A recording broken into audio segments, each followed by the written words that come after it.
మనకు దేవుడిచ్చిన వాగ్దానం ఏంటండి? అల్పమైన ప్రారంభమును తృణీకరించవద్దు, ఎందుకంటే దేవుడు నీ పని ప్రారంభమవుట చూసి సంతోషించుచున్నాడు. దేవుడు మనకిచ్చిన ఈ సంవత్సరపు వాగ్దానము, అల్పమైన ప్రారంభమును చూసి తృణీకరించవద్దు.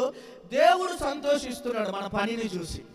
అంత మాత్రమే కాదు, దేవుడు సంతోషించిన ఆ దేవుడు మన పనిని అభివృద్ధి పరచుచున్నాడు. ఏం పరచుచున్నాడు? అభివృద్ధి పరచుచున్నాడు. దేవుడు పరలోక రాజ్యమును దేనితో పోల్చాడు?